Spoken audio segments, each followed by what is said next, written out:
जय गुरु जी संगत जी। मैं गुरु जी की बेटी मुरादाबाद से बोल रही हूँ और मैं अपना शुक्राना सत्संग शेयर करना चाहती हूँ। लेकिन जैसा गुरु जी कहते हैं कि बेटा जब भी बताया तो शुरू से बताया कर, तो आज मैं गुरु जी के सामने ही बैठी हूँ और अपना जर्नी शेयर करने जाऊँगी कि कैसे गुरु जी ने मेरा हाथ पकड़ा, कैसे मुझे मुश्किल वक्त से बाहर निकाला, कैसे मुझे बुरे लोगों से बचा के रखा हुआ अभी तक, एंड कैसे धीरे धीरे लाइफ को ट्रैक पे ला रहे हैं। तो मैं गुरुजी से एग्जैक्टली 7 जुलाई 2023 को ही जुड़ी थी, लेकिन हमारा ये सफ़र आज का नहीं है। मतलब 2023 से ही नहीं स्टार्ट हुआ था, ये बिफ़ोर मेरे मैरिज भी मैं शिव जी की बहुत बड़ी भक्त रही हूँ। मैंने शिव पुराण पढ़ा हुआ है, शिव चालीसा, दुर्गा चालीसा, मतलब मैं पूजा पाठी थी, करती थी मैं पूजा पाठ, ऐसी बात नहीं है। और मुझे शिव पुराण पढ़ना अच्छा लगता था।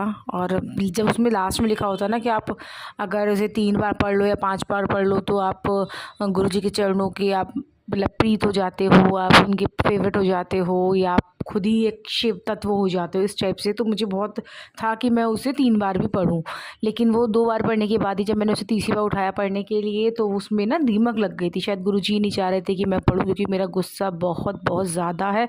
और ऐसा होता है ना जब आपके पास आप जब कह लो किसी के पास जब पावर आ जाती है और उसका गुस्सा बहुत ज़्यादा हो तो वो उसका मिसयूज़ भी कर सकता है। मैं खुद कह रही हूँ अपने बारे में, क्योंकि मेरा गुस्सा इतना एक्सट्रीम पे था ना, मैं आपको बता भी नहीं सकती। मतलब बहुत ही ज़्यादा। अब तो मैं काफ़ी बिल्कुल लो पॉइंट पे हूँ बिल्कुल, लेकिन पहले तो मेरा इतना ज़्यादा पारा हाई था कि मैं क्या बताऊँ, छोटी-छोटी बातों पे मुझे गुस्सा आता था। मैं इतना चिड़चिड़ी रहती थी, पता नहीं क्यों। मैं इतना ज़्यादा पैम्पर्ड थी या बस मैं अपने आगे मतलब मुझे ऐसा था कि नहीं, जो चीज़ चाहिए मुझे वो चीज़ चाहिए ही।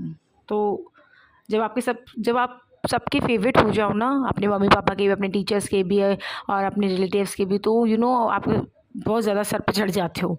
तो वही चीज़ मेरे साथ हो रही थी and I was quite short tempered. तो बस फिर उसके बाद वो शायद गुरुजी नहीं चाह रहे थे कि मैं उसे तीसरी बार पढूँ, इसलिए उसमें दीमक लग गई थी। जब मैंने उसे पढ़ने के लिए उठाया तो वो पूरी तरह से खोखली हो रखी थी, तो फिर मैंने उसे नहीं पढ़ा और उसे मैंने एक मंदिर में जाके रख दिया। तो लेकिन बहुत सारी चीज़ें हुई मेरे साथ लाइफ में, and there were bad people also around me, but Guruji ने कैसे, भगवान ने कैसे हमेशा साथ दिया ये गुरुजी जानते हैं। बस उन्होंने मेहर की है। मेरे फादर की डेथ हो गई थी 2003 में। उस तभी मैंने अपनी मम्मी से कहा कि मम्मी अब तो हम मर जाते हैं, क्योंकि अब हम क्या करेंगे, कैसे करेंगे। मेरी मम्मी जॉब में नहीं थी एंड बहुत ही सीधी सीधी लेडी, बहुत ही सीधी लेडी। 4 बच्चे कैसे पालेगी वो औरत जिसके पास कुछ मतलब है ही नहीं कमाई का ज़रिया। खैर, हमने 1 डेढ़ साल बहुत मुश्किल से गुजारा। सब लोगों को ये रहता था कि ये लोग पैसे कहाँ से लाते हैं खर्च करने के लिए, कुछ तो थोड़ा बहुत तो था ही। मेहर कह लो गुरुजी की, कुछ ऑफिस वालों ने हेल्प की थी, रिश्तेदार कोई हेल्प नहीं करने के लिए तैयार था। बस भगवान की कृपा थी, मेरी मम्मी की जॉब लग गई। देन तो मेरा जो सफ़र रहा वो धीरे धीरे इस तरह से होता हुआ कि हमने 12th पास किया, हमें ग्रेजुएशन में आए तो नीयत साफ़ थी, शायद यही था कि मुझे बस मम्मी की किसी तरह से फाइनेंशियली हेल्प करनी है ताकि वो घर चला सकें आराम से। हम 4 बच्चे थे, मैं दूसरे नंबर पे हूँ, मुझसे एक बड़ी बहन है। और मम्मी ऑफिस चली जाती थी, फिर भी वो बेचारी सारा काम करके जाती थी, सुबह से शाम तक के लिए हमारा खाना बना के जाती थी। और हम लोग पढ़ लें ताकि उन्हें कोई प्रॉब्लम ना हो, ट्यूशन्स में, कपड़ों में, किसी खर्चे में, कोई भी चीज़ में उन्होंने हमें कभी कोई कमी नहीं दी। आफ्टर पापा ऑल्सो, मतलब she use to take care of us very well. मतलब मैं अपनी मम्मी की तो जितनी तारीफ़ करूँ, जितना मम्मी के मतलब मम्मी तो मेरी मम्मी नहीं, भगवान है वो। उन्होंने एक ऐसी औरत जो बिल्कुल सीधी सादी थी, जिसको बाहर निकलते ही लोग गंदी नज़र से देखते थे, और पता नहीं मैं क्या क्या बताऊँ आपको। तो हम क्योंकि दोनों बहनें जवान थे तो लोग बहुत गंदी नज़र से देखते थे। तो अब एक औरत को अपने चारों बच्चों को संभाल के रखना, अपने आप को संभाल के रखना, उस दुनिया से जो लोमड़ी की तरह उन्हें खाने के लिए दौड़ रही है, बहुत मुश्किल होता है। लेकिन कहते हैं ना, अगर आपकी नीयत साफ़ है, अगर आप किसी के साथ कोई गलत नहीं कर रहे, तो भगवान आपका किसी न किसी रूप में ज़रूर साथ देते हैं। और वही हुआ। ग्रेजुएशन के बाद मुझे एक स्कूल में जॉब मिल गई। I was earning very well, और वेरी वेल क्या, मतलब अपनी मम्मी की हेल्प कर पा रही थी। ट्यूशन्स बहुत लेने लगी थी, पढ़ाई पे मैंने ध्यान कम देना शुरू कर दिया। पर किसी न किसी तरह से कह लीजिए, गुरुजी की मेहर कह लीजिए, या मम्मी के एफ़र्ट्स ही कह लीजिए, क्योंकि और मेरी बहन के एफ़र्ट्स, क्योंकि मेरे सारे स्कूल कॉलेज के सारे काम वही करती थी, घर का काम भी करती थी बेचारी। एंड मेरी मम्मी के एफ़र्ट्स की वजह से ही उन्होंने पुश किया इतना, उसकी वजह से ही मैं अपनी पोस्ट ग्रेजुएशन तक कंप्लीट कर पाई। तो उसके लिए भी बहुत बहुत शुक्राना गुरुजी। इस तरह से हमारी ग्रेजुएशन कंप्लीट हुई, हमारा पोस्ट ग्रेजुएशन कंप्लीट हुआ। और मेरी मम्मी बेचारी खुद घर से बहुत दूर तक पैदल चल के जाती थी, ताकि वो 10-10 20-20 रुपये बचा सकें और बच्चों को अच्छा खिला सकें, अच्छा पहना सकें, उनकी पढ़ाई पूरी कर सकें। क्योंकि उनकी इंटेंशन सही थी, तभी गुरुजी ने उनका साथ दिया, तभी गुरुजी ने उनकी हेल्प की। अदरवाइज़ तो मुझे नहीं लगता कि और कोई कर पाता। तो फिर बस आप ये कह लीजिए कि हमारी इंटेंशन भी सही थी, तो मैंने, मेरे से छोटे वाला जो भाई है उसने भी ट्यूशन्स ले लेके और मम्मी की हेल्प करी, अपनी पढ़ाई भी कंप्लीट की। बड़ी बहन घर देखती थी, छोटा भाई तो बहुत ही छोटा था, तो उससे हम कुछ, वैसे भी हम अपने बच्चे की तरह पालते हैं, उससे हमने कुछ कहा भी नहीं था, ना एक्सपेक्ट किया था। बट आप ये सोचिए कि अगर भगवान की रहमत नहीं होती, मेहर नहीं होती, तो हम शायद यहाँ तक नहीं पहुँच पाते। कैसे कैसे मेरी मम्मी ने मेरी बड़ी बहन की शादी करी, बहुत धूमधाम से मेरी शादी करी। उन्होंने हमें कपड़ा, सोना, ज़ेवर कुछ चढ़ाने में, या बारातियों के स्वागत में, या हमारे ससुराल वालों को कुछ भी देने के लिए, गिफ्ट एंड ऑल जो भी सब जाते हैं, किसी चीज़ में कोई कमी नहीं करी। लेकिन आप जो लड़के वाले होते हैं ना, जिनकी खुद की कोई लड़की नहीं होती है, उनके अंदर दिल नहीं होता है, वो आपको अपनी बेटी नहीं मानते, वो बहू को इंसान ही मान ले, वो ही बहुत है उनके लिए। तो जब मेरी शादी हुई, मेरी शादी तो सच में बहुत धूमधाम से, बहुत अच्छे तरीके से हुई थी। मेरे रिश्तेदार भी कहते थे कि हाँ, इन्होंने बिना बाप के बच्चों की शादियाँ बहुत अच्छे से की हैं, बहुत ही अच्छे से। क्योंकि भगवान की ही मेहर थी, उन्होंने इतना सपोर्ट किया कि मेरी मम्मी, मेरा भाई सब कर पाए। एंड बिफ़ोर मैरिज ही मेरी गवर्नमेंट जॉब लग गई थी। I am a primary teacher. But मेरे जो इन-लॉज़ हैं ना, इतने ग्रीडी हैं, इतने ग्रीडी। एक चीज़ और बताना चाहूँगी कि मेरा रिश्ता इनसे मतलब होते-होते रह गया था। उसके बाद फिर इनके ही कहने पर, इनकी ज़बरदस्ती करने पर ही इनके पेरेंट्स ने मुझसे शादी करवाई, क्योंकि मैं इनकी पसंद थी। मतलब लव मैरिज नहीं है, अरेंज ही है। लेकिन एक बार पेरेंट्स ने मिलवाया, बात-वात हुई, फिर इनकी मम्मी को वो चीज़ बुरी लग गई। एंड मेरी मम्मी को तो कोई चीज़ बात बना के बोलनी आती कि है नहीं, घुमा फिरा के। और ये लोग इतने मीठे हैं, बस क्या बताएं। तो वो इनको कोई चीज़ पता नहीं क्या समझ में नहीं आई या क्या बुरी लग गई, ये लोग टालते रहते थे, आज नहीं तो आप कर देंगे, इस हफ्ते करेंगे एंगेजमेंट, इस हफ्ते करेंगे एंगेजमेंट, इस टाइप से करते रहते थे। मेरे भाई का भी बहुत जॉब में डिस्टर्बेंस हो रहा था इस वजह से, क्योंकि उसे ही सब अरेंजमेंट्स देखने थे। तो कुछ बात इन्हें बुरी लग गई, फिर उन्होंने शादी इनकी कैंसिल ही कर दिया। एंड मेरे हस्बैंड को मैं पसंद थी, उन्होंने ही ज़ोर दिया कि नहीं मुझे करनी है, इसी से करनी है। तो कुछ टाइम बाद हमारी फिर शादी हो गई। तो मेरी मदर इन लॉ को तो मैं बिल्कुल पसंद नहीं हूँ आज की डेट में, और फादर इन लॉ तो इतने, मतलब क्या बताएं उनके लिए, तो क्या ही कहें। ये लोग सिर्फ़ और सिर्फ मेरा पैसा देखते हैं कि हाँ, ये पैसा कमा रही है, इसका पति भी पैसा कमा रहा है, तो कैसे इन दोनों को अलग किया जाए। हमेशा से, शुरू से, जिस दिन से मैं आई हूँ, ऑलवेज़ इन्होंने ये कोशिश की है कि इन दोनों को दूर रखा जाए, इन दोनों को अलग रखा जाए, इन दोनों में लड़ाइयाँ कराई जाएँ, ताकि मतलब हमारे बेटे का पैसा तो हमारे पास आता ही रहे, वो हमारे सिवा किसी को ना दे। और आप यकीन मानिए संगत जी, इन्होंने मुझे घर से निकालने की इतनी कोशिश की है। मेरी शादी के सवा महीने बाद से ही मेरी सास ने अपने रंग दिखाने शुरू कर दिए। इतना बुरा बर्ताव करती थी मेरे साथ, इतना बुरा बर्ताव। मैं सिर्फ रोती रहती थी, मेरा हस्बैंड कुछ नहीं कहता था, कुछ नहीं। वो एक कोने में खड़ा होकर चुपचाप सुनता रहता था, कुछ नहीं कहता था। मैं रोती रहती थी। मेरी मम्मी, मेरी बहन, मेरे सब यही समझाते थे, कुछ मत कहना, तू बस चुप से है, कुछ मत कहना। बट एक लिमिट होती है हर चीज़ की। मैं प्रेग्नेंट हूँ, आपको दिख रहा है, मैं घर का सुबह सारा काम करके जा रही हूँ, मेरी जेठानी भी है, उससे तो आप कुछ नहीं कहते, उससे कुछ काम नहीं करवाते। लेकिन मुझसे आप बिल्कुल, मैं सुबह करके भी जाऊँ, अपने स्कूल भी जाऊँ, उसके बाद आके भी करूँ, सब काम मैं करती थी, ये जानते हुए भी कि आप प्रेग्नेंट हैं, आपसे कैसे करवा सकता है कोई, इतना कोई लोड आप पे कैसे दे सकता है। खैर, वो टाइम भी मेरे भगवान ने मेरी बहुत हेल्प करी। फिर उसके बाद मेरी बेटी हो गई, क्योंकि मेरे ससुराल में कोई बेटी नहीं है। तो मेरी जब बेटी हुई, तो बजाय खुशी के ये लोग तो ऐसे हो गए, पता नहीं क्या मैंने किस चीज़ को जन्म दे दिया हो। कि लेकिन मैं बहुत खुश थी जब मैं प्रेग्नेंट थी। मैं यही चाहती थी कि मेरी बेटी हो, और भगवान ने मेरी सुनी, मुझे इतनी अच्छी बेटी दी है, बस मैं आपको क्या ही बताऊँ। So I am very thankful to God. जब मेरी बेटी हुई तो इन्होंने मुझे घर से निकाल दिया, ये कह के कि 1.25 महीने बाद तो सभी अपने घर जाते हैं थोड़े दिन के लिए, तुम चली जाओ। मैंने कहा ठीक है। तो उसके बाद तो फिर जब मैं चली गई, उन्होंने मेरे हस्बैंड को भी मुझसे मिलने नहीं दिया, मेरी माताजी ने, और मेरी ससुर, मेरे सास ससुर ने, माताजी का मतलब सास ससुर ने। एंड वो बहुत प्रॉब्लम्स क्रिएट की, ना खुद आती थी, ना फ़ोन करती थी, ना अभी अभिषेक को देखने दिया मुझे। मतलब मेरे हस्बैंड को हम दोनों से, हम मेरे और मेरी बेटी से इतना दूर कर दिया कि मैं क्या बताऊँ। इतने कान भरती थी उनके, क्योंकि वो अपना सारा पैसा इनको देते थे, तो इनको सिर्फ पैसा चाहिए था, कोई और मतलब नहीं था। और मेरे पीछे आराम खुशी से रह रही हैं, और ये दिखाती थी कि अरे वो आई नहीं है, दोस्त ये कहती थी कि वो ही नहीं आ रही है।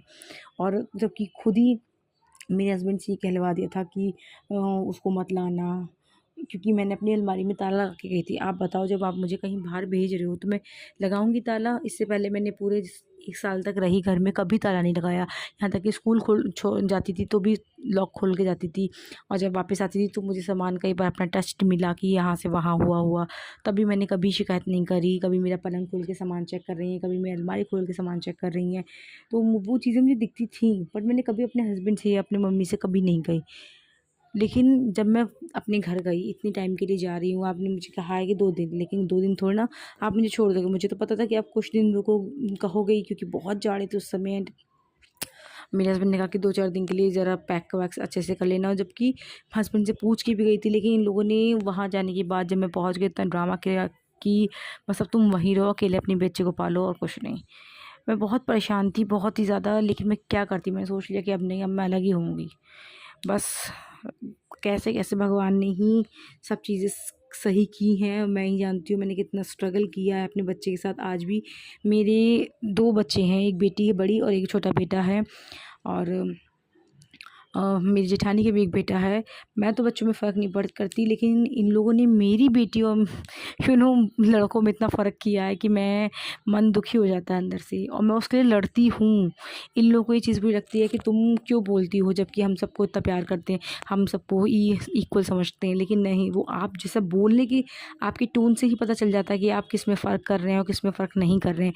बेटी को तो आप खेलने भी नहीं देते, उसके लिए जगह भी नहीं छोड़ते हैं कहीं पर। सामान यहाँ पर रख दिया, वहाँ पर सामान रख दिया, उसका सामान आया तो किसी को दे दिया गिफ्ट में, उसका सामान आया तो कहीं आपने छत पे रख दिया कि वो ना खेल पाए। ऐसा नहीं होता है ना, जबकि आपकी जेठानी के बेटे को पूरा एक्सपोजर दिया था, मतलब मैं सफाई करते करते थक जाती थी, लड़का गंदगी करते करते नहीं थकता था।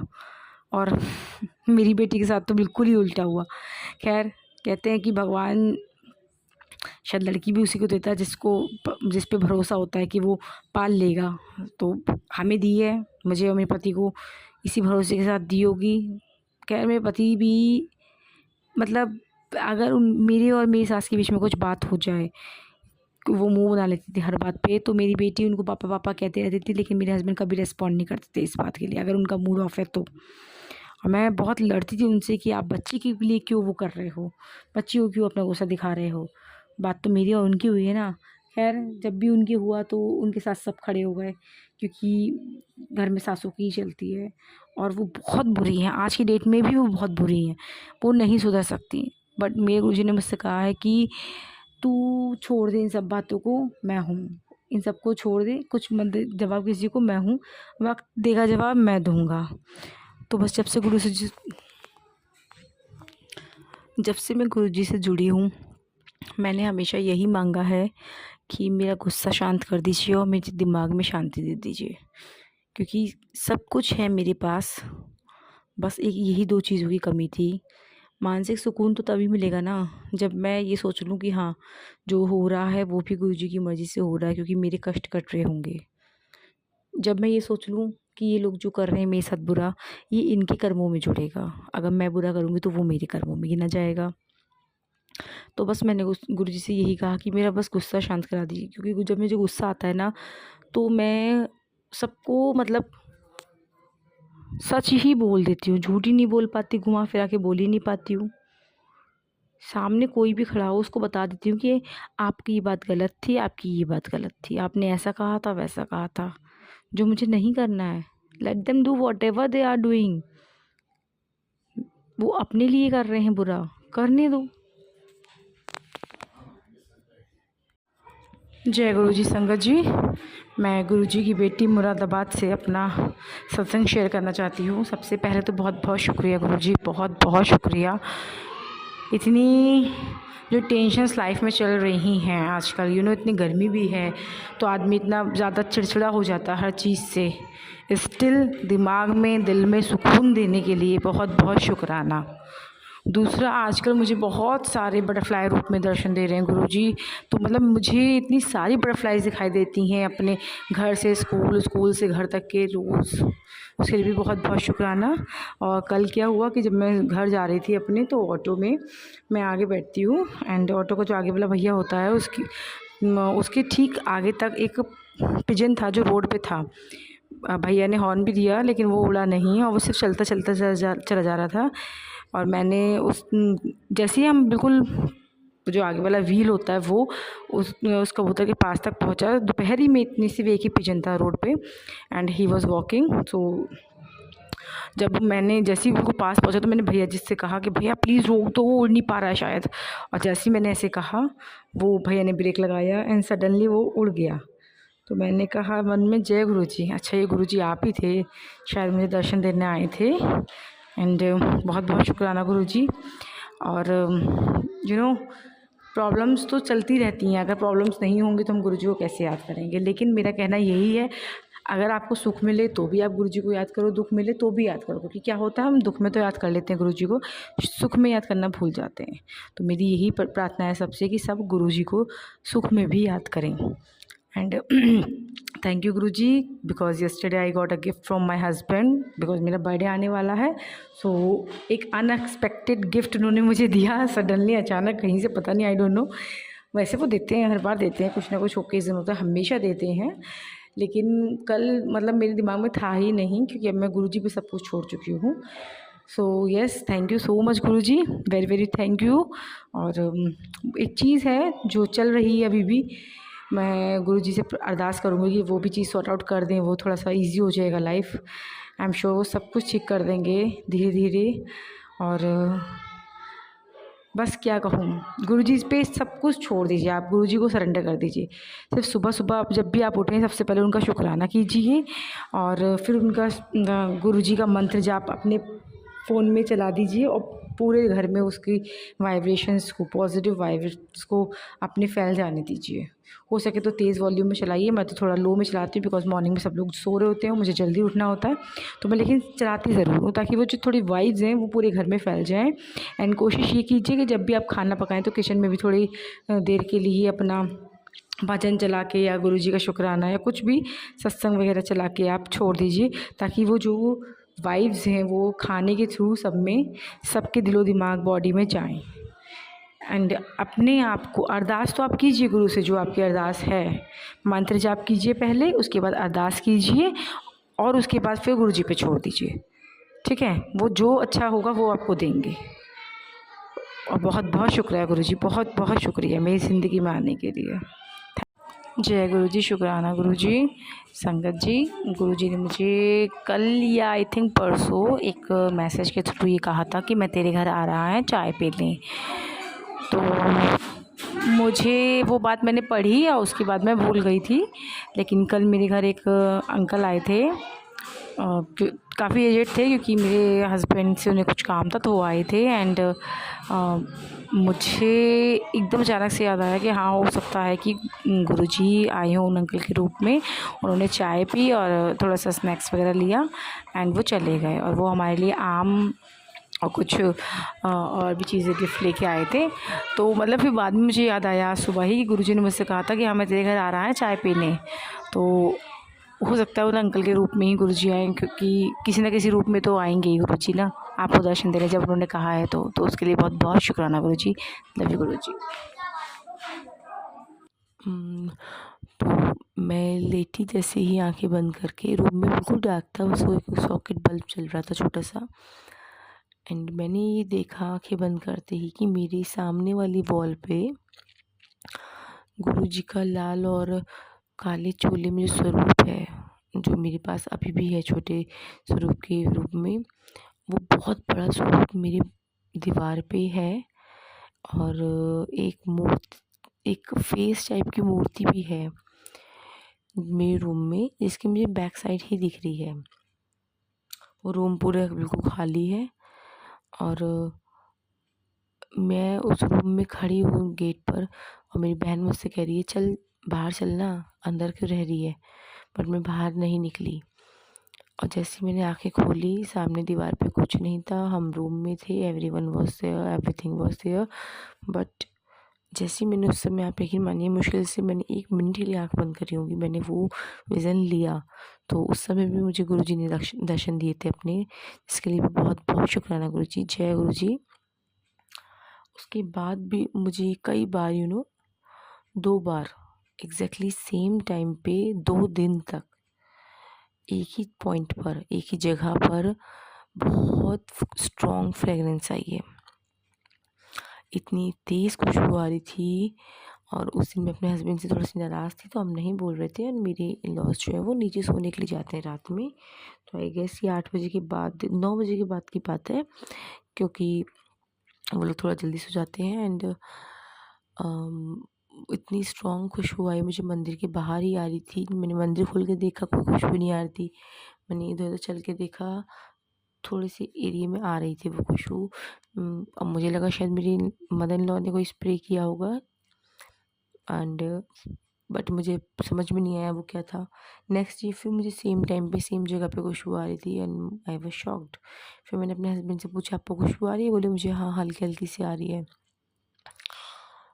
फिर मैंने सोचा कि शायद कुछ स्प्रे करके गई होंगी, बट बुद्धू दिमाग में ना ये नहीं सोचा कि हाँ गुरुजी ही हो सकते हैं। नेक्स्ट डे मॉर्निंग में मैंने अपनी मदर इन लॉ से पूछा कि आपने कोई रात में स्प्रे किया था? वो बोली नहीं, मैंने कोई स्प्रे नहीं किया था, मैं तो कुछ स्प्रे यूज़ भी नहीं करती। फिर मुझे दिमाग में क्लिक हुआ, अरे ये तो गुरुजी आए थे। तो फिर मैंने उनका शुक्रिया किया। मैं बिल्कुल बेवकूफ़ हूँ ना, बिल्कुल दिमाग में पत्थर पड़ गए थे, मुझे समझ ही नहीं पाई उस चीज़ को। तो उसके लिए मुझे माफ़ कीजिए गुरुजी, लेकिन अपने खुशबू रूप में दर्शन देने के लिए बहुत बहुत शुक्रिया। देन पिजन रूप में, बटरफ्लाई के रूप में दर्शन देते रहते हैं। स्कूल में मैं 8 साल से हूँ सेम प्लेस पे, बट मुझे वहाँ पर बटरफ्लाइज नहीं दिखती थी। लेकिन जब से गुरुजी ने कहा है कि मैं तुझे बटरफ्लाई रूप में दर्शन दूंगा, मुझे मतलब ऑलमोस्ट हर दूसरे दिन बटरफ्लाई दिख जाती है, या यूँ कहें हर रोज़ दिख जाती है। और बहुत बड़ी बड़ी बटरफ्लाइज दिखती हैं, डिफरेंट डिफरेंट कलर्स की भी दिखती हैं। सो उसके लिए भी बहुत बहुत शुक्राना गुरुजी। जय गुरु जी संगत जी। मैं आज सुबह उठ के अपने आधा सत्संग रिकॉर्ड कर रही हूँ, क्योंकि मेरा आधा ही हो पाया था। और सुबह के 4 बज रहे हैं। सबसे पहले हम गुरु जी का मंत्र जाप करेंगे। ओम नमः शिवाय, शिव जी सदा सहाय। ओम नमः शिवाय, गुरु जी सदा सहाय। ओम नमः शिवाय, शिव जी सदा सहाय। ओम नमः शिवाय, गुरु जी सदा सहाय। जैसे कि मैंने पहले भी बताया कि things were not right and not easy when I got married. But जहाँ आप सही हो, वहाँ भगवान भी आपका साथ ज़रूर देते हैं। तो कुछ लोगों का नेचर होता है कि वो आपके साथ गलत ही करेंगे, आप कितना भी सही हो। बट ठीक है, अब जब मैं गुरुजी से जुड़ गई हूँ, मेरी ज़िंदगी में हर रोज़ एक सत्संग होता है। उनका बटरफ्लाई के रूप में मिलना, कभी पिजन के रूप में मिलना, कभी किसी और रूप में आ जाते हैं वो, कभी किसी आंटी के रूप में, कभी किसी अंकल के रूप में, कभी किसी मांगने वाले के रूप में। उसके लिए भी बहुत बहुत शुक्राना गुरुजी। और जब मुझे गुरुजी ने अपने आप से जोड़ा, कहते हैं कि जब गुरुजी को आपको अपने आप से जोड़ना होता है, तो वो कैसे ना कैसे जोड़ ही लेते हैं। सो स्टार्टिंग में आप यकीन नहीं मानोगे, जब मैं उनके 7 जुलाई 2023 को मैं एग्जैक्टली जुड़ी थी उनसे। और उसके बाद गुरुजी को मैंने विज़न लिया एक्चुअली मुझे रात में ये होता है कि मुझे हस्बैंड अपने कमरे में चाहिए, मैं उनके बिना नहीं सो पाती हूँ। वो अकेला अलग बेड पे सोते हैं, बट मुझे ये रहता है कि हाँ एटलीस्ट वो रूम में है, क्योंकि मुझे बहुत डर लगता है अंधेरे से। तो उस दिन वो नहीं थे, वो कहीं बाहर गए हुए थे आई गेस। एंड रात को 12 बजे की बात है, मैं अपने दोनों बच्चों को लेके लेट गई थी, क्योंकि नींद तो मुझे आ रही थी बहुत ज़बरदस्त वाली, बट वही होता है ना कि आप सोना भी चाहते हो लेकिन सो नहीं पाते हो। तो सडनली हुआ ये कि मेरी आँखें बंद हुईं, बहुत स्ट्रॉन्गली, मतलब मुझे नींद आई। आप ही कह लीजिए वो जस्ट मोमेंट वाली बात थी कि मैंने ये फ़ील किया, और वो मेरी फीलिंग बिल्कुल रियल थी कि गुरुजी को मैंने अपने रूम में महसूस किया कि ही वॉज़ वॉकिंग, मेरे हेड की तरफ से वो वॉक कर रहे हैं, मैंने देखा और मुझे देख रहे हैं। मतलब मुझे इतनी महसूस हुआ कि बहुत स्ट्रॉन्ग मुझे खुशबू भी आई। तो मैं ये सोच रही हूँ कि ये खुशबू कहाँ से आई? इस समय तो कोई खाना नहीं बनाएगा। और फिर मैंने ये देखा कि गुरुजी भी मेरे रूम में वॉक कर रहे हैं। तो खुद साक्षात उन्होंने मुझे दर्शन दी थी, जिसके लिए अब मैं दोबारा फिर से तरस रही हूँ। आई होप वो जल्दी मिलेंगे, उसके लिए भी बहुत बहुत शुक्राना गुरुजी। एंड फिर मैंने एक अगेन मुझे यही हुआ कि रात में हम सब रूम में थे, मैंने रूम में बहुत छोटा सा ना सॉकेट बल्ब होता है वो लगा रखा है, तो वही चल रहा था और मैं बच्चों को सुलाने की कोशिश कर रही थी, क्योंकि मुझे अर्ली मॉर्निंग उठना होता है। तो मैं बच्चों को सुलाने की कोशिश कर रही थी। एक बार मैं स्कूल से आ रही थी, बिल्कुल 3 बजे का टाइम होता है जिस समय मैं स्कूल में आती हूँ, उससे आती हूँ, बहुत दोपहर थी, बिल्कुल एकदम कड़क वाली धूप, इतनी गर्मी में कोई पक्षी आपको और कोई जानवर आपको आसपास नहीं दिखाई दे रहा था। लेकिन सडनली मेरे सामने एक वाइट एंड ग्रे कलर का पिजन आके एक खिड़की में बैठ जाता है। तो मैं सोचती हूँ, विद इन अ सेकेंड मेरे दोनों थॉट्स आते हैं दिमाग में कि अरे गुरुजी ने दर्शन दिए हैं। फिर मैं सोचा कि अरे यार गुरुजी हर समय थोड़ा ना दर्शन देते रहेंगे, उनको और भी काम है, मतलब पक्षी के रूप में थोड़ा आएंगे तुम्हारे पास हर समय। एंड उसके बाद मैं घर आके जब मैंने अपना फेसबुक देखा तो फिर उस पे मैसेज था मेरे लिए कि तू मेरे पास नहीं आया कर, ना मुझसे बात किया कर, जो भी तुझे पूछना है किसी और से पूछ लिया कर, मुझसे बात मत किया कर, तो इधर उधर जा, बात कर ले जिससे पूछना है तुझसे। गुरुजी ने मुझे डांटा, क्योंकि वो मैं उनके दर्शन को नहीं समझ पाई, उनके रूप को नहीं समझ पाई। तो उसके लिए मुझे माफ़ कर दीजिएगा गुरुजी। और कई बार वो मुझसे कहते हैं कि आज मैं तुझे मेरे लिए मटर पनीर बना और चटनी बना, मैं तेरे घर खाना खाने आऊँगा। तो एक दिन मेरी फादर इन लॉ के कुछ फ्रेंड्स ट्रेन से जा रहे थे, वो हमारे यहाँ से होके निकल रहे थे मुरादाबाद से। तो उस दिन मुझे अपना खाना बनाना था, तो मैंने मटर पनीर बना लिया। मदर इन लॉ ने खाना बना लिया था दाल वगैरह, तो मैंने कहा नहीं मैं मटर पनीर छोड़ देती हूँ। तो कहने की नहीं अब तो बन चुकी है। उसमें हल्का सा नमक शायद तेज़ हो गया था, वो मुझे लग ही रहा था, बट मैंने उसमें क्रीम वगैरह डाल के वो सही कर दिया। और मैंने मटर पनीर भी भेजा, क्योंकि मुझसे गुरुजी ने कहा था कि आज मैं तेरे घर खाने के लिए आऊँगा, और वो खाना जा ही रहा था उन अंकल्स के लिए। तो मैंने सोचा चलो भेज देती हूँ, पता नहीं किस रूप में आ जाए गुरुजी। और एक बार तो ऐसा हुआ कि गुरुजी ने मुझसे नवदुर्गों से पहले कहा था कि तू मुझे अपने हाथ से खाना खिलाना चाहती है ना, मैं तेरे हाथ से खाना खाने आऊँगा कंजक के रूप में। मतलब कंजक के रूप में कहा था या नहीं कहा था, लेकिन उन्होंने ये कहा था कि हाँ मैं तेरे हाथ से खाना खाने जल्दी आऊँगा। तो कंजक पे जो लास्ट चेयर वाली गई हैं उस पे बहुत सारे बच्चे हमारे घर आए थे। एक लड़की आई थी उसकी आँखें बहुत बड़ी-बड़ी थी, एंड बहुत सुंदर सी लड़की थी, and she was continuously staring at me. वो मुझे लगातार देखती रही। फिर मैंने उससे अपने हाथ से खाना परोसा, मैंने कहा मैं खिलाऊँ? कह रही नहीं मैं खा लूँगी। बस इतना कह के, और बहुत शांति से वो खाना खाती रही, देखती रही मुझे, इतनी बड़ी-बड़ी आँखें थी। मुझे समझ में नहीं आया, लेकिन हम जैसे कंजकों को करते हैं, गिफ्ट देते हैं, पैसे देते हैं, उनके पैर छूते हैं, वो सब मैंने किया। पता नहीं किस रूप में भगवान आ जाएँ। और कभी-कभी कहते हैं कि मैं तेरे घर चाय पीने आऊँगा, तो कोई ना कोई आ ही जाता है, कभी हस्बैंड के रूप में, कभी इन लॉज के रूप में आ जाते हैं। क्योंकि मैं आपको जैसे पता है कि मेरे in laws they are not good. तो पता नहीं क्यों गुरुजी मुझसे कहते हैं कि आज मैं तेरे घर आऊँगा, और ऐसा होता है कि वो कहीं बाहर गए होते हैं मेरे in laws, and last time पर वही आ रहे होते हैं, मतलब रात में 10 बजे 11 बजे मेरे इन लॉज ही आते हैं घर पे। और गुरुजी ने उस दिन कह रखा होता है मुझसे कि मैं आऊँगा। अब मैं उनसे कहती हूँ गुरुजी नहीं, प्लीज़ इनके रूप में नहीं। हो सकता है वो चाहते हैं मैं निभा होके चलूँ, मैं मतलब बिल्कुल जो लोग बुरा भी कर रहे हैं उनके साथ भी अच्छा ही करूँ, उनको उनमें भी भगवान को ही देखूँ। मे बी वो मेरे कष्ट कटवाना चाह रहे हो इन लोगों के थ्रू। एंड कभी कभी कहते हैं कि चाय के रूप में आऊँगा, तो कोई चाय पीने आऊँगा तेरे घर किसी न किसी रूप में, तो आते हैं, कोई ना कोई अंकल आ जाते हैं। कभी कोई टैक्सी ड्राइवर मतलब इन लॉज को लेने आ गया था, तो मैंने उससे पूछा कि भैया चाय कैसी बनी है, तो बोला चाय बहुत अच्छी बनी है। तो तब भी मुझसे गुरुजी ने कहा था कि मैं आऊँगा चाय पीने तेरे घर, तो मैं बड़ी खुश हुई कि चलो कोई तो है जिसको मतलब चाय मेरे हाथ की पसंद आई, क्योंकि हो सकता है वो गुरुजी ही हो, आई डोंट नो।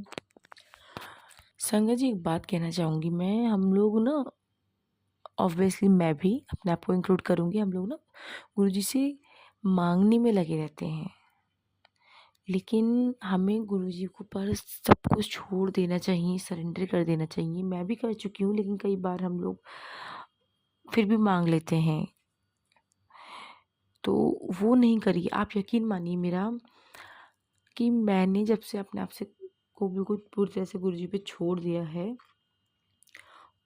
तब से मैं जो सोचती हूँ ना अच्छी चीज़ें, गुरुजी वो भी पूरी कर देते हैं। सिर्फ सोचने मात्र से ही आपको अरदास करने की ज़रूरत भी नहीं पड़ती है।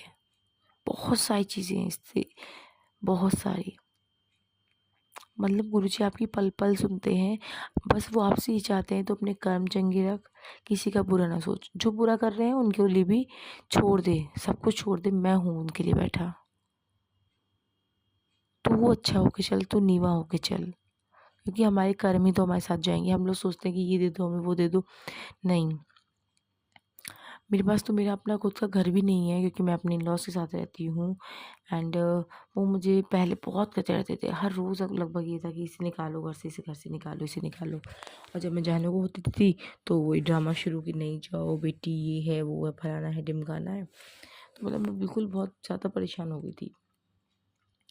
बट अब गुरुजी ने मुझसे एक बार कहा, ऐसे ही हम लोग कलीग्स डिस्कस करते रहते थे कि उनका कहना है कि तुम तो पैसा खर्च नहीं करती हो, लेकिन उन किसी को क्या पता हूँ कि मैं क्या खर्च करती हूँ, क्यों खर्च करती हूँ। ठीक है, तो वो कमेंट करती रहती थी कि अच्छा पैसा जोड़ती रहती हो, पैसा जोड़ती रहती हो। तो मैंने कहा हाँ, इतना जोड़ रही हूँ कि अभी तक अपना घर भी नहीं ले पाई हूँ, क्योंकि सबके पास कुछ ना कुछ प्लॉट्स हैं और घर भी हैं, 2-2 3-3। पर ठीक है, मैं उनसे जलती नहीं हूँ, ना मुझे ऐसे कोई एक्सपेक्टेशंस है। मुझे पता है जब मेरा टाइम आएगा तो मुझे गुरुजी दे देंगे। तो एक दिन गुरुजी का मुझे मैसेज आया कि टूटा-फूटा ही सही, तेरे पास तेरा घर तो है ना। आई वाज़ रियली शॉक्ड कि मतलब गुरुजी को ये बात पता है कि मैं ये सोचती हूँ, एंड वो सुन भी रहे हैं। तो उसके लिए भी शुक्राना गुरुजी। जल्द ही मुझे पता है कि गुरुजी मेरी जो ये घर वाली दिक्कत है वो भी दूर कर देंगे, ब्लेस करेंगे जब वो चाहेंगे। मैं तो यही चाहती हूँ कि मेरे इन-लॉज़ भी मेरे साथ ही रहें। भाई वो कहाँ जाएंगे, भले मेरी कैसे भी हैं इन-लॉज़, ठीक है तो बच्चों को दादा दादी का प्यार मिलना ही चाहिए। एंड घर में पड़े रहते हैं तो बच्चे सुरक्षित भी रहते हैं, और हम लोगों को भी कोई चीज़ हो तो हम लोग भी उनसे पूछ सकते हैं। और एक बार क्या हुआ, जब मैं स्टार्टिंग में जुड़ी ही थी शुरू में, तो मैं स्कूल में किसी बच्चे को डांट रही थी, तो तुरंत उसके बाद मैंने कुछ काम दे दिया, और मैंने जब अपना फ़ोन खोला तो उसमें मैसेज था कि पुत्र आराम नाल बात किया कर, गलती तेरी भी तो थी। इस टाइप से एक मैसेज था। तो मुझे इतना शॉक्ड हुआ कि गुरुजी ने मुझे ऐसे क्यों कहा। हो सकता है मेरी गलती हो, मैंने उस बच्चे को गलती से डांटा हो, उसकी गलती नहीं हूँ। तो मुझे बड़ा फील सा हुआ, मतलब उसके लिए मैंने सॉरी भी अपने आप से कहा। एंड थैंक यू गुरुजी कि आप मतलब हर पल पल साथ देते हो हमारा। हर पल गुरुजी महाशिव ही हैं जो हर किसी के साथ हर मोमेंट रह सकते हैं, हर जगह पर। कितने लोगों को ज़रूरत है हमारे गुरुजी की। और मैं अब गुरुजी से ये नहीं कहती कि आप गुरुजी मुझे इस रूप में दर्शन दो। पहले तो कहती थी कि बटरफ्लाई जब मुझे चाहिए होती थी, गुरुजी आज मुझे दर्शन दे दो। फिर लेकिन धीरे-धीरे मुझे ये समझ में आया, थोड़े टाइम के बाद ही, और जल्दी ही समझ में आ गया कि मुझसे आज ज़रूरत हो सकता है किसी को हो गुरुजी की। गुरुजी वहाँ बिज़ी हूँ, तो मैं छोटे-छोटे रूप में क्यों माँगूँ? मैं क्यों कहूँ उनसे कि मुझे ओम रूप में दर्शन दो, यहाँ पर चाय में आओ, मेरी रोटी में आओ। मैं नहीं कहती ये सब चीज़ें, मैं सही बता रही हूँ आपको। एंड हम चलो जैसे भी रह रहे हैं वो हमारे अकॉर्डिंग सही है ना, होना चाहिए, सेटिस्फाइड होने चाहिए हम उससे। हो सकता है हमसे ज़्यादा नीडी कोई हो जिसको गुरुजी की ज़रूरत हो, तो मैं गुरुजी से प्रार्थना करती हूँ, हमसे जो ज़्यादा ज़रूरतमंद है, जिससे ज़्यादा ज़रूरत है आपकी, आप उसके साथ रहिए, पहले उसे ब्लेस कीजिए। जब हम दूसरों का अच्छा सोचते हैं, अपने से पहले दूसरों के बारे में सोचते हैं, तो गुरुजी उसके साथ साथ हमारा भी भला कर देते हैं संगत जी। और सरेंडर करने के बाद यू नो मुझे जो मानसिक सुकून, जो दिली सुकून मुझे मिला है ना, मैं उसका तो आपको एक्सप्लेनेशन ही नहीं दे सकती हूँ। मैं यही चीज़ मांगती थी कि मेरा गुस्सा शांत कर दो, मेरे दिमाग में सुकून दे दो। अब कुछ है या नहीं है, लोग मेरे साथ गंदी बातें करते हैं, उल्टी सीधी हरकतें करते हैं, अपनी हरकतों से बाज नहीं आ रहे हैं, प्रोफेशनली भी एंड पर्सनली भी। जो कोई मेरे साथ बुरा करता है तो मैं छोड़ देती हूँ। मैं कहती हूँ गुरुजी अब आप देख लेना।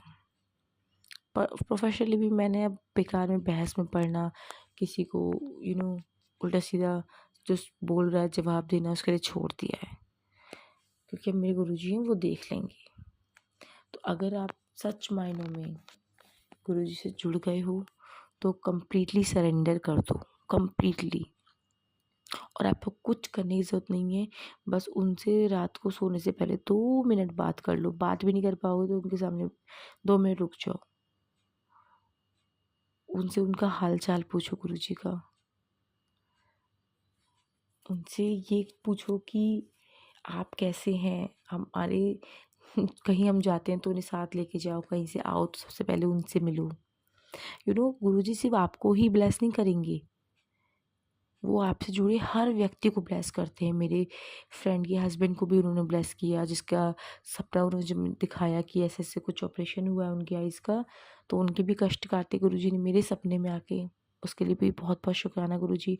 मेरे भाई को, छोटे भाई को सबसे 2 बार नई लाइफ ब्लेस की है, और मैंने ऐसे गंदे गंदे सपने देखे हैं उससे रिलेटेड, मैं बता नहीं सकती, बहुत ही गंदा।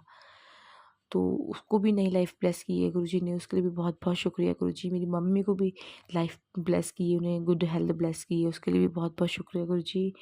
एंड काला जादू भी काटा है, क्योंकि कई बार सपनों में मुझे दिखाया उन्होंने। ए- और स्टार्टिंग में भी मुझे सपने ऐसे भी आते थे कि मैं अपने मायके वाले घर पे हूँ, एक बहुत बड़ा नंदी बैल, बहुत ही बड़ा नंदी बैल, सफ़ेद बिल्कुल वाइट, जैसे रोशनी होती है उससे उसकी तरह वाइट, इतना बड़ा। मैं बाहर आंगन में खड़ी थी, वो बैल वहाँ पर था। मैंने वो जाने लगा बैल, तो मैंने कहा गुरुजी। और ग्रिल के आस आर पार मेरा हाथ गया, वहाँ से 2 हाथ मुझे किसी ने पकड़ लिया। और मैं इतना, मतलब गुरुजी ने कहा, मैंने कहा गुरुजी, तो किसी ने अपने 2 हाथ दे के मुझे पकड़ लिया, मेरे हाथों को। इतनी खुशी हुई मुझे कि मुझे गुरुजी ने दर्शन दिए, उन्होंने मेरा हाथ पकड़ रखा है। बहुत बहुत शुक्राना गुरुजी, बहुत मेहर है आपकी। Thank you Guruji, thank you. उसके बाद मुझे कई बार सपना आया कि मेरे उधर मायके वाले घर पे कोई लेडीज़ वगैरह हैं, उन्होंने कुछ रखा है, कोई जादू टोना है। इधर घर पे भी आया कोई, किसी ने जादू टोना का रखा, तो गुरुजी ने वो सपनों में ही काट दिया। बहुत सारे कष्ट तो गुरुजी हमारे सपने में ही काट देते हैं, हमें भोगने ही नहीं पड़ते हैं। और अगर भोगने पड़ रहे हैं तो बहुत अच्छी बात भी है, क्योंकि हम धरती पे ही अपने बुरे कर्मों का फल भोग के जा रहे हैं, ताकि हमें दोबारा इंसान का जीवन ना लेना पड़े, मोक्ष प्राप्त हो जाए। तो गुरुजी का हमें बहुत बहुत शुक्राना करना चाहिए कि वो हमारी ज़िंदगी में आए। उन्होंने हमारे साथ साथ हमारे आसपास सबको ब्लेस किया। वो सबको ब्लेस करते हैं जो आपसे जुड़े हुए हैं। बस आपको, मात्र आपको अच्छे कर्म करने हैं, किसी का बुरा नहीं सोचना है, ना किसी से बुरा बोलना है।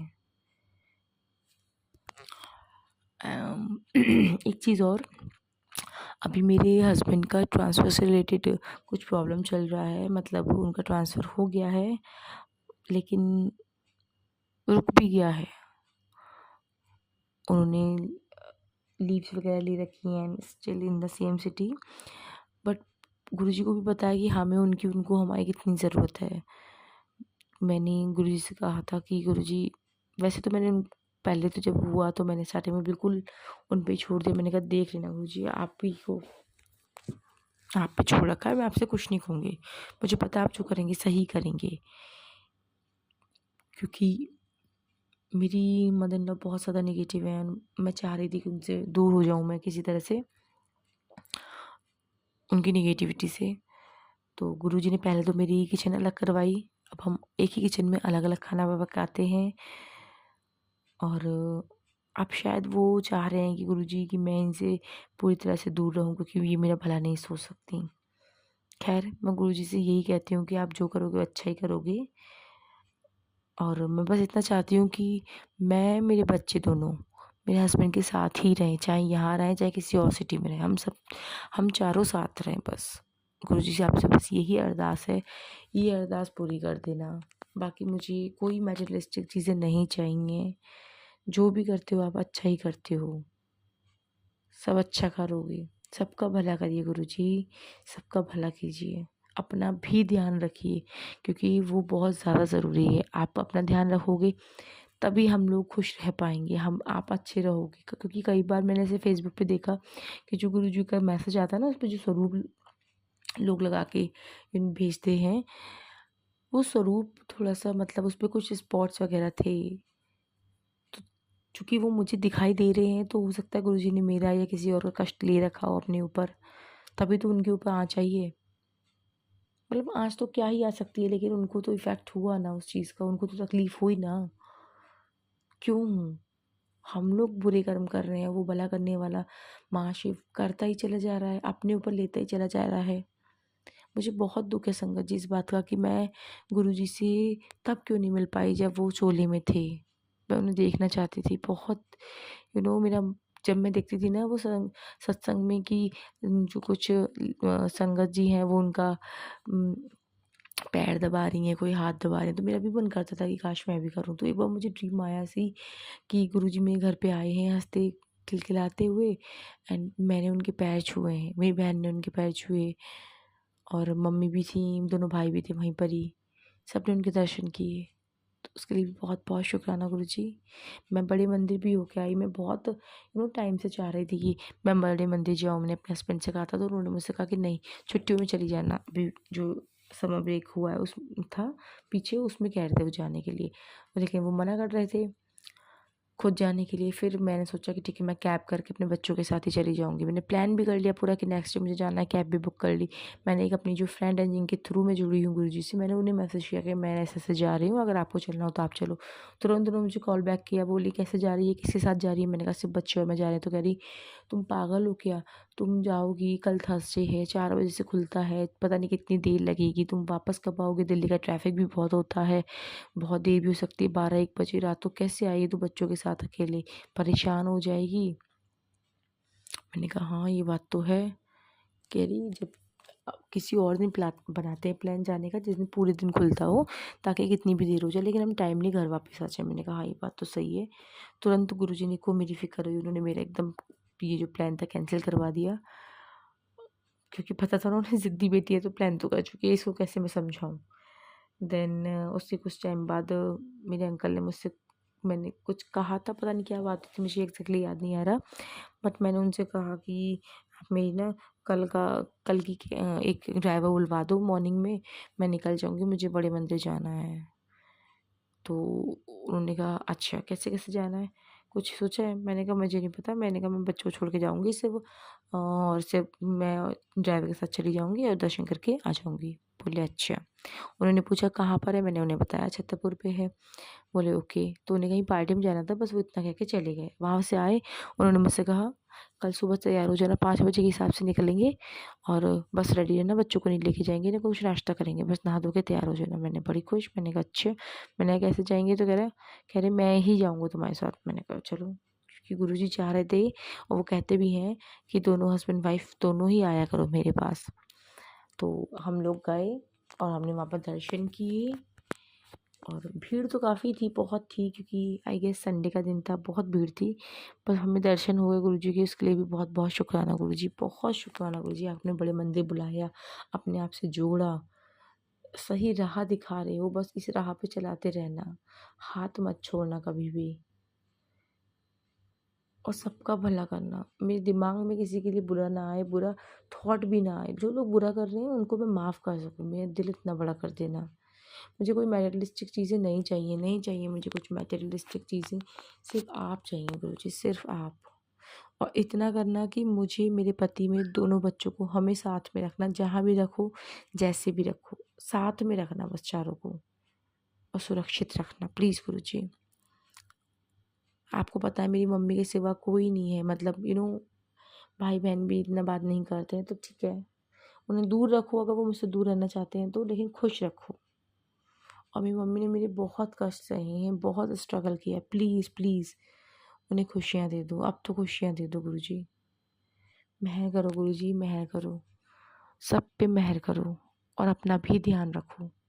जय गुरुजी। संगत जी, अब मैं अपनी वाणी को यहीं विराम देती हूँ। और एक चीज़ बोलना चाहूँगी, मैंने सत्संग इससे पहले 2 बार रिकॉर्ड किया है, बहुत लंबा लंबा हो गया था, वो नहीं जा पा रहा था आंटी के पास, ताकि कि वो शेयर कर सकें। लेकिन हो सकता है गुरुजी मुझसे कुछ और चीज़ें ऐड करवाना चाह रहे हों, इसलिए उन्होंने मुझसे थोड़ा सत्संग ये शेयर करवाया है। पता नहीं किसके लिए हेल्पफुल होगा, बस सबका भला करिए गुरुजी, सबका। जय गुरुजी। संगत जी, ओम नमः शिवाय, शिवजी सदा सहाय। ओम नमः शिवाय, गुरुजी सदा सहाय। ओम नमः शिवाय, शिवजी सदा सहाय। ओम नमः शिवाय, गुरुजी सदा सहाय। जय गुरुजी। संगत जी, गुरुजी, शुक्राना गुरुजी। संगत जी, पूजा आंटी का सत्संग बहुत प्यारा था। गुरुजी से उन्होंने अपनी अरदास लगाई है कि गुरुजी सबका भला करें, सबका कल्याण करें। तो संगत जी, गुरुजी सभी का कल्याण करते हैं, सभी का भला करते हैं। बस हमें अच्छे कर्म करके चलना है, नीवा होके चलना है। बस गुरुजी का शुक्राना करते रहना है हर समय, हर हाल में। और गुरुजी तो बैठे ही हैं सब कुछ अच्छा देने के लिए। तो जय गुरुजी, शुक्राना गुरुजी। और संगत जी, अगर आप भी अपना सत्संग शेयर करना चाहते हैं तो आप इस व्हाट्सएप नंबर पर हमें अपनी ऑडियो वीडियो बनाकर सेंड कर सकते हैं। गुरुजी आपको बहुत ब्लेस करेंगे सत्संग के माध्यम से, क्योंकि ये सत्संग सुनना और सुनाना भी गुरुजी की ब्लेसिंग का एक हिस्सा है। और गुरुजी अपने सत्संग के थ्रू ही अपनी संगत को मैसेज देते हैं। तो प्लीज संगत जी अपने सत्संग शेयर करें हमारे साथ, और सभी संगत का भला करने में हमारा सहयोग करें। जय गुरुजी, शुक्राना गुरुजी। आपका लख लख शुक्राना गुरुजी, हर किसी को ब्लेस करने के लिए, अपनी संगत को इतने अच्छे अच्छे एक्सपीरियंस देने के लिए, इतने अच्छे अच्छे शुक्राना सत्संग सुनाने के लिए गुरुजी आपका लख लख शुक्राना। तो प्लीज संगत जी गुरुजी के चरणों में हाजिरी जरूर लगा के जाएं, और हो सके तो इस सत्संग को ज्यादा से ज्यादा शेयर करें, कमेंट करें। जय गुरुजी, शुक्राना गुरुजी।